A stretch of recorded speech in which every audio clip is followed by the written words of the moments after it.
For all the latest updates, subscribe to News 9.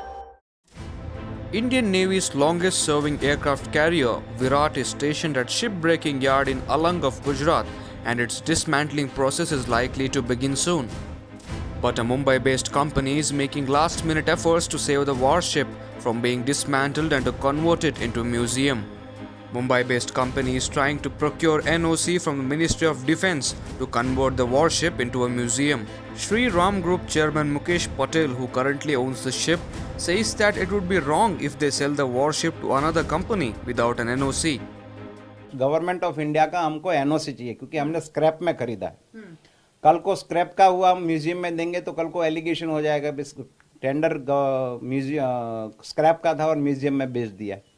तो government of India का NOC आप लेके आइए, दोनों का अगर जमता है और पैसा आप बोलते हो कि मेरे पास है तो पैसा आप यहाँ पे हमारे को अकाउंट में जमा कराते हो तो आप जहाज ये आपके पास एक डेडलाइन है। Mukesh Patel also said that the company which is trying to convert Virat into a museum must procure NOC before October 10.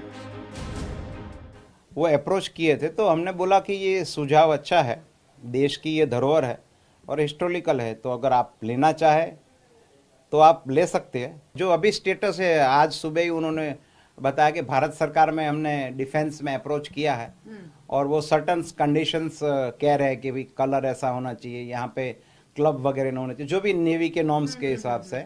तो मैंने बोला वो आपका सब्जेक्ट है, तो जो भी ये 10 तारीख तक का उनका डेडलाइन है, अगर वो आ जाता है हमको कोई, हम तो ये देश के लिए थे कि भाई अगर अच्छा रहता है तो हमारे को कोई प्रॉब्लम नहीं है।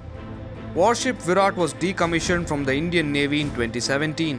The aircraft carrier last sailed on its own power from Mumbai to Kochi in 2016 and it was towed to Mumbai later in that year. The aircraft carrier was again towed to Alang shipbreaking yard in Gujarat after it was bought by the Shri Ram Group.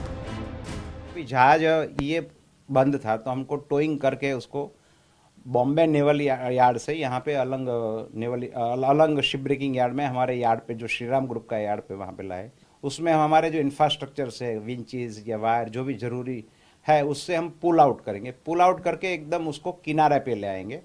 फिर उसका जो ship breaking का code है 2013 का, उसके मुताबिक जो normal हर एक शिप में करते आ रहे हैं, तो उसमें हमारे को जो ऑयल रिमूवल है, बाकी आइटम रिमूवल है, तो वो सब करके फिर जीपीसीबी को इंस्पेक्शन के लिए बुलाता है। Depending on weather conditions, it would take more than 9 months to completely dismantle the aircraft carrier.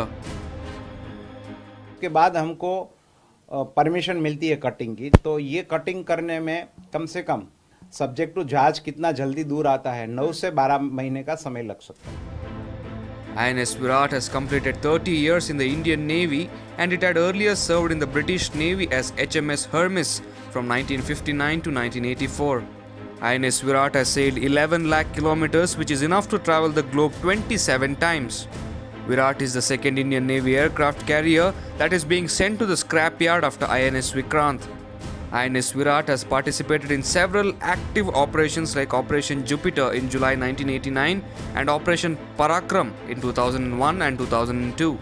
India bought the aircraft carrier from the UK and commissioned it into the Indian Navy on 12th May 1987.